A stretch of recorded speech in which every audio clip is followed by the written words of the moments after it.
السلام علیکم دوستانو، شیردل تخنیکی معلوماتی چینل ته ښه راغلاست. الله تعالی دې وکړي د صحت او عافیت جامه پتن ولرئ. زموږ د نن ورځې ټاپک او موضوع ده د برېښنا یعنې د برق د انټروی 10 مهمو سوالونو او جوابونو په رابطه باندې ده. دوستانو زه غواړم په دې رابطه ستاسو سره مختصر لنډ او مهم معلومات شریک کړم. نو دوستانو دا ویډیو مه مس کوئ، تر اخره پورې وګورئ ترڅو د دې مفیدو معلوماتو څخه ځانونه برخمن کړئ.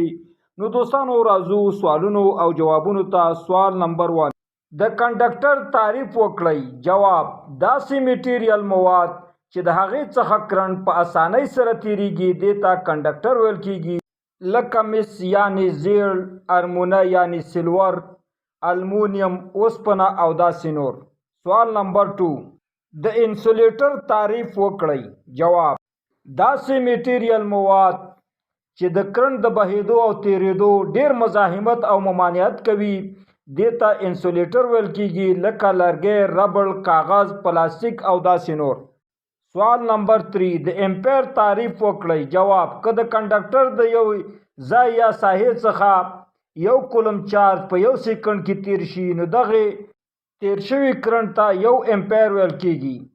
امپیر د ای په علامې سره ښودل کیږي. سوال نمبر 4، د اوم لا تعریف وکړئ. جواب: د اوم قانون مطابق که چیرته د یو سرکټ د بهیدو والا کرنټ او ولټیج راسته متناسبه وي او د سرکټ مزاحمت بالعکس متناسب وي، په شرط د دې چې د سرکټ صحیح حالات برقرار وي، دې ډول سیستم ته اوم لا قانون ویل کیږي.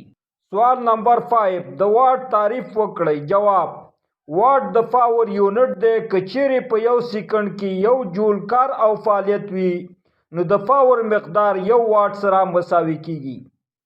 سوال نمبر 6، د انرژي تعریف وکړئ. جواب: د یو جسم د کار او فعالیت صلاحیت ته انرژي ویل کیږي او د دې یونټ ته واټ ویل کیږي او په کمرشل کې د دې یونټ ته کیلو واټ ویل کیږي.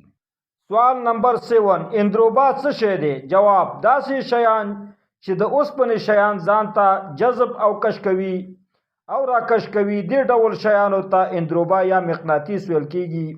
سوال نمبر 8، د اتوم مطلب څه دی؟ جواب: د مالیکولونو کوچنۍ نه کوچنۍ ذرې ته چې په کیمیاوي کار او فعالیت کې حصه لري چې نوره نه تقسیمیږي اتوم ویل کیږي. سوال نمبر 9، کپیسټر څه ته ویل کیږي؟ جواب: کپیسټر یو داسې آله ده چې د موقت وخت لپاره چارج ذخیره کولو لپاره استعمالیږي او کپیسټر په 2 ډوله دی چې فکس کپیسټر او ویریبل کپیسټر.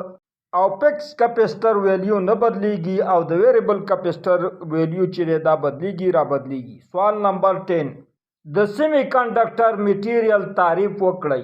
جواب: داسې میټیریل چې د کرنټ د تیریدو د لارې درمیانه درجې ممانعت او مزاحمت پیش کوي سیمی کنډکټر ورته ویل کیږي. او سیمی کنډکټر نه صحیح کنډکټر وي او نه صحیح انسولیټر وي. او د سیمی کنډکټر میټیریل او مواد لکه کاربن، المونیم، سلکان او داسې نور. دوستانو دا وا زموږ د نن ورځې ټاپک او موضوع چې د برق د انټروی د مهمو سوالونو جوابونو پر رابطه باندې وا. دوستانو که غواړئ د برق تخنیک څخه ځانونه برخمن کړئ او خپل هر قسم برقي وسایل په خپل کور کې جوړ کړئ او د هر قسم برقي معلوماتو څخه ځانونه برخمن کړئ، نو دوستانو که زما چینل مو نوی سبسکرایب کړئ زما چینل سره سبسکرایب کړئ او که دا ویډیو مو خوښه شوې وي در سره لایک او شیر کړئ. دوستانو ستاسو د توجه او لیدو څخه یو نړۍ مننه. السلام علیکم.